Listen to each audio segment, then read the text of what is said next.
Eivor, the wind favors us. We should set sail without delay. You made quick work of packing. Well done. The dream of new lands is a powerful lure. As is the promise of glory. But the act of leaving so beloved a home, there is a sadness to it. Having doubts? No, not at all. The die is cast. Then let fate guide our journey. Are you ready? I'm ready. Let us take to the water and leave unbothered while we have the chance. That chance is past. Look! Fate flies on swifter wings than we. King Harald's banner.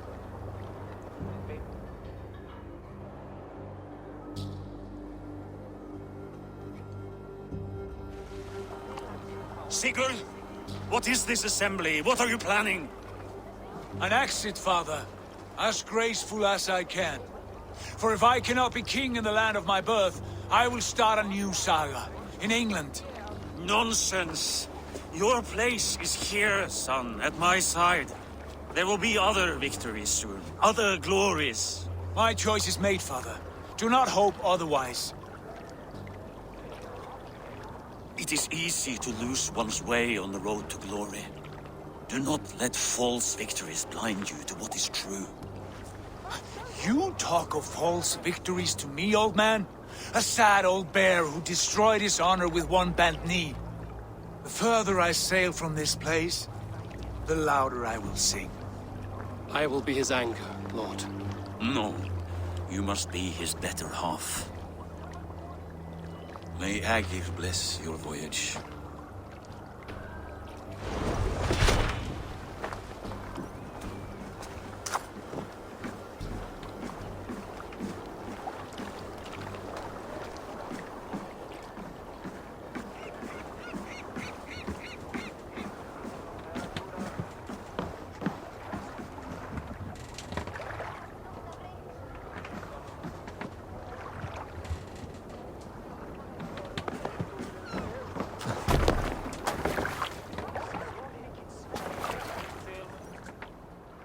The time for tears is over, you weeping sacks of wool!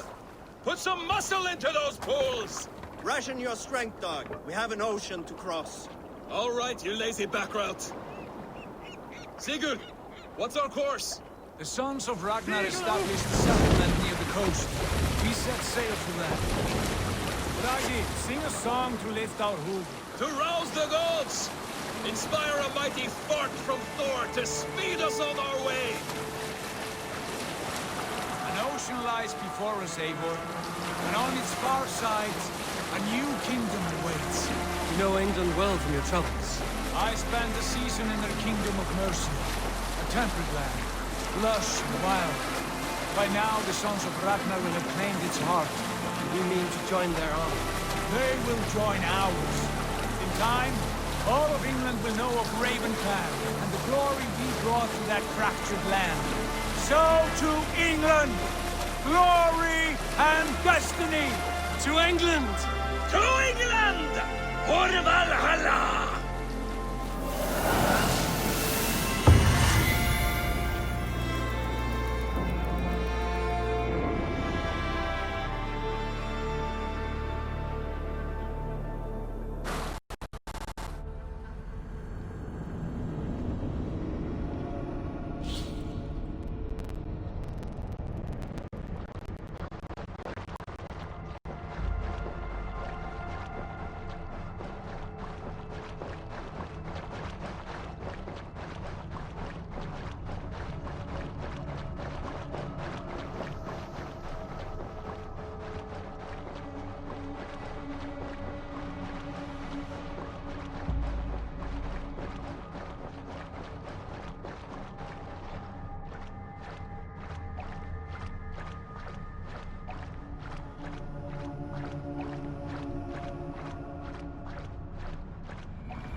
a lecture at the University of Cambridge, Dr. Circa told a worried audience that scientists have few answers for them. Since the mass coronal ejection of 2012, the strength of the Earth's magnetic field has increased by a factor of 50,000. This has resulted in huge disturbances in radio and satellite communications, dangerous bands of radiation around the poles, and as we can all see from our window, an aurora borealis that never burns away. Unfortunately, we are stumped as to why this is happening, and if we cannot find an answer soon, it may change the way we live, the way we communicate, even the way we evolve, forever. Dr. Circa went on to say, Bought you more electrolytes? Oh, new and improved citrus flavor. Thanks, Sean.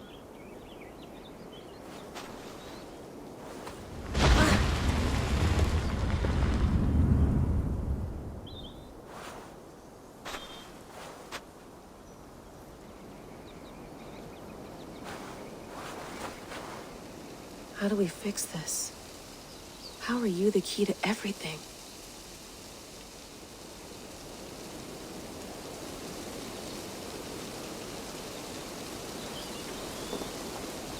You're a long way from home, Eivor.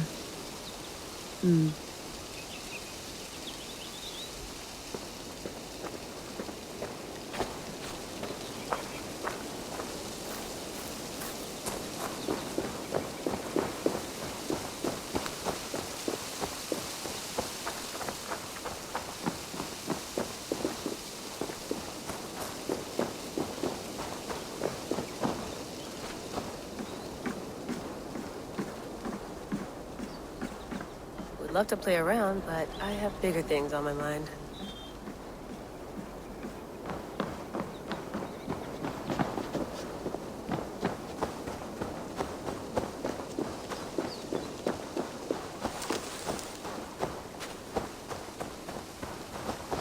Some quality stuff here.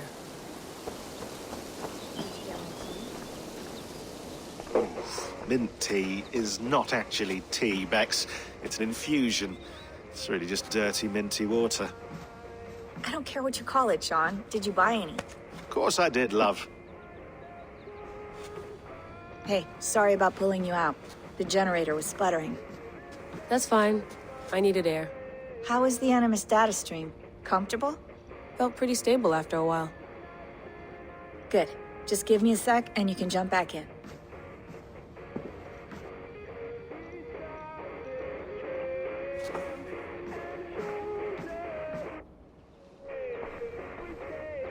Another satellite came down. Did you see? I did. One of Abstergo's. That's good. Well, most of North America just lost its GPS service, so depends what you mean by good, really. Right. Even when we win, we lose. Okay, we're all set. Whenever you're ready, you can jump back in. You mind if I put some music on? Go for it. Cool. That's quite nice. Soothing. Let's have a look.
And in my dreams, I see an end to the doom that will grip the earth once again.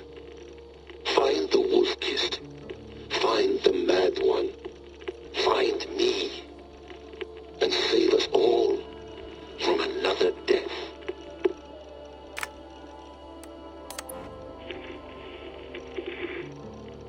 Layla, thought you might be interested in this. Conversations that Bex and I had with Desmond back in 2012. December, I think. Just, candid talks, that's all. We didn't square any circles or write any beat poetry. But he did have some interesting insights into his time in the Animus and what it means to be an assassin. Anyway, have a listen. You might find you and he had similar experiences, so, well, let me know what you think. Unless it's to tell me I sound like a total prat in these recordings. If that's the case, just say nothing. I mean, I did have a slight cold at the time I recorded these. That's probably why I sound odd. Anyway, okay, I'm done anyway, so turn off. No, come on, Sean. Turn that thing off. Oh, hold on. I like what you said there. I want to get this for posterity. Say it again, nice and loud. Seriously? Sure, come on. If nothing else, it'll give me leverage with your old man. Ah, that's your angle. Nice. What I said was, I wish I hadn't been born into the Assassins. I wish I had chosen this life. Is that good enough? Sure, but why is that? Because choice is the central idea of our creed. It underpins everything, right? It's about free will. It's about seeing the evidence before you and saying, yes, this is what I want. Or, no, this isn't for me. But when you're born into a group like this, or any other, like I was, you get mixed signals. You get told over and over again, this is what we believe. These are the rules. This is reality. No deviation. And if you question it, oh, they look at you like you killed a puppy. That's hardly free will. It's a weird irony when free will is your central belief, but nobody wants you to believe otherwise. I don't know how to say it exactly, but I always thought there was something self-destructive about our creed.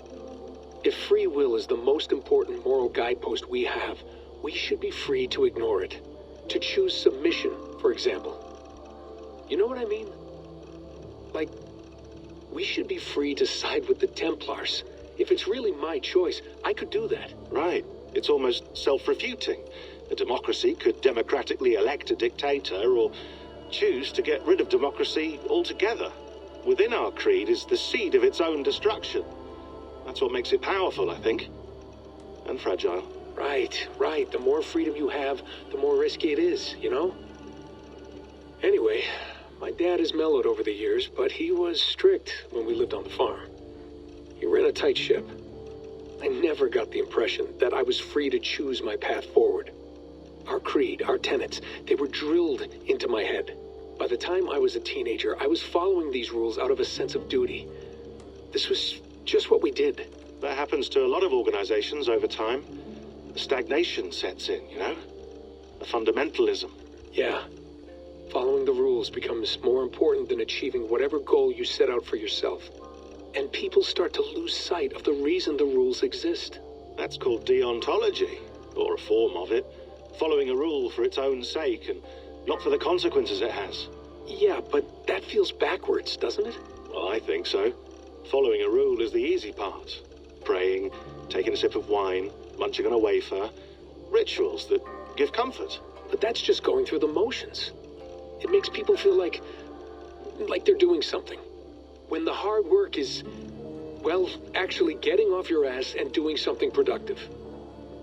I think people just want boundaries. Tight boundaries. They want to see the four walls that pen them in. I don't disagree. Anything outside that, anything that makes life more complex, that's scary. That's why I envy you. You chose this life. You went through that process and you decided, yes, I believe in this. Sure. It didn't stop me from being an insufferable know-it-all as a teenager, but I see your point. I would have loved to have been a know-it-all. I knew nothing. Not until you guys found me. Yeah.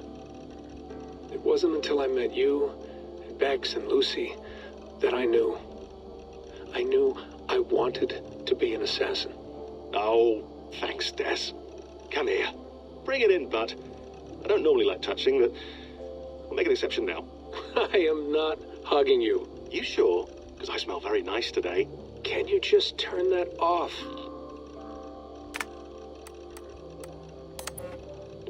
Hold on, I'll just set this here. Do you guys record everything we talk about? Not everything, but you've been using the Animus so much, I thought this was a good chance to learn some things about prolonged exposure. So I'm your guinea pig? No, my guinea pigs are all dead. The Animus was too much for them to handle. Cute. Can I ask you about the bleeding effect? Any recent flashes? Any memories resurfacing? Yeah, the usual things. Ghost images of Altair and Ezio a few times a day. Nothing intrusive, just brief moments.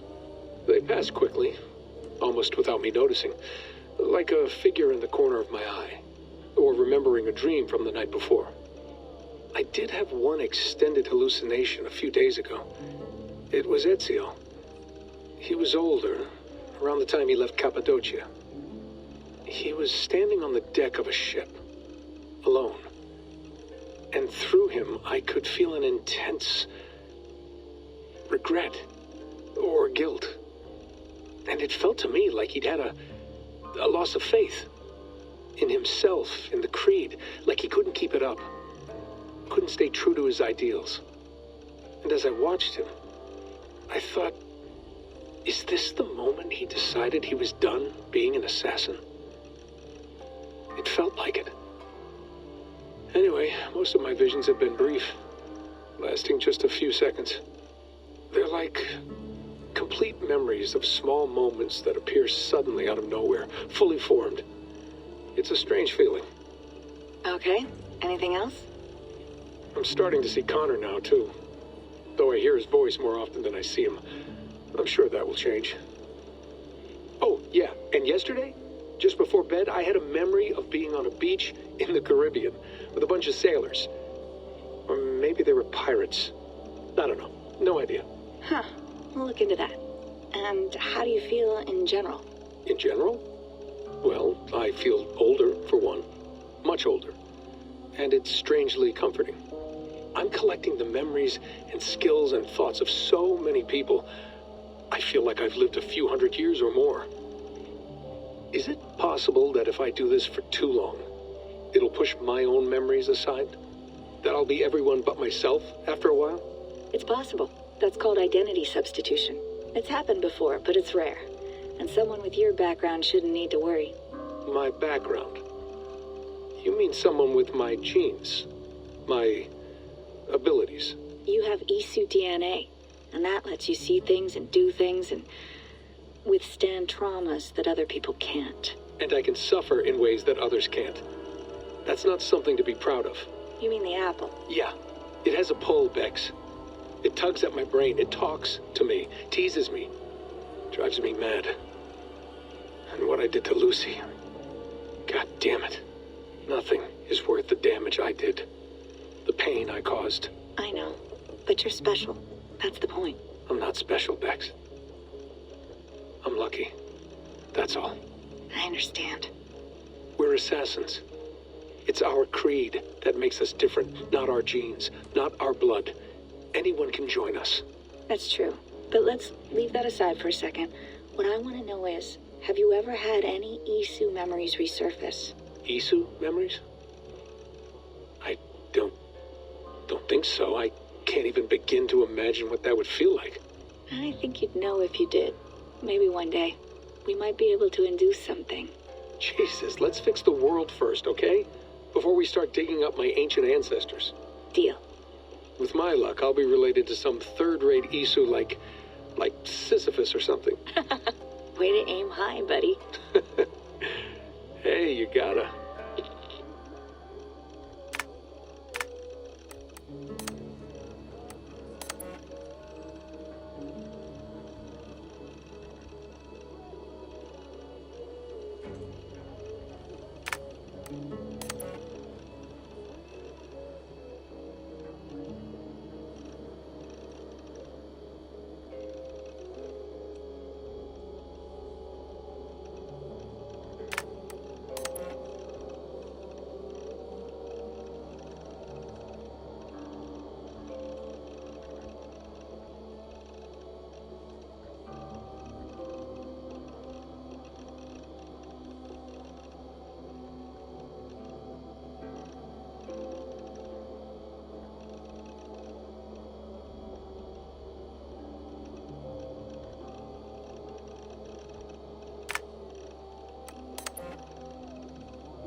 Hello, Layla. Sean, what do you make of the grave out there? Well, it overturns a few hundred years of scholarship about the first Europeans to set foot in North America. Apart from that, it's just a bunch of muddy bones, isn't it? Can we talk about this thing on my neck for a second? Ah, the mood stabilizer. Yes. It's not harmful, is it? I mean, I feel good, but I want to make sure there's no side effects. There shouldn't be. It's only blocking outside signals, a passive effect. So the staff doesn't, you know, mess with you. Sean, what happened last year, I had no control over that. I tried to resist. I understand. And your old team, maybe they don't. But we've seen that sort of thing before. Still, if you want to work with us and get to the bottom of why the world is about to end for the second time in 8 years, then you wear that thing until we say otherwise. William's orders. I know. It's not a problem. It's just a few more weeks, yeah? Just until we figure this out. You're right. I know you're right.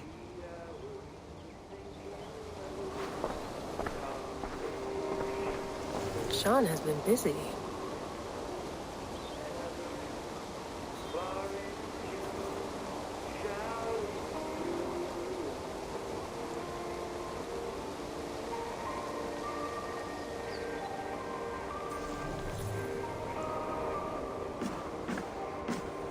You gonna put this in the fridge, Sean? Of course. In half a minute. Remember, tomatoes go on the counter, not the fridge. Please enjoy your stay. Remember, all the garbage must be packed out, and please water the plants once a day. Yeah, I won't remember that. Sean, don't forget to water the plants while I'm under, okay? I'll add it to the calendar and tattoo it on my leg. I went through hell to bring you here. It had better be worth it.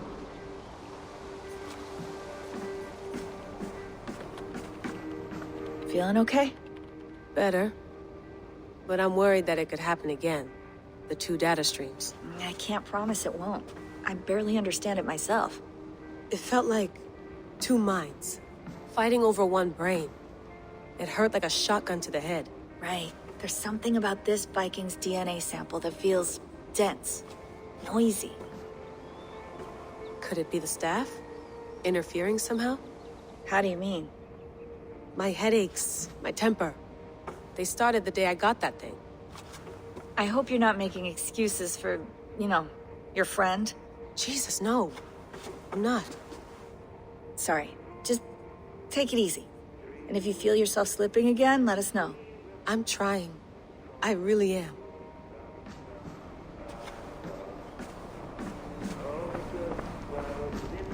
Be nice to sleep in a real bed when this is over.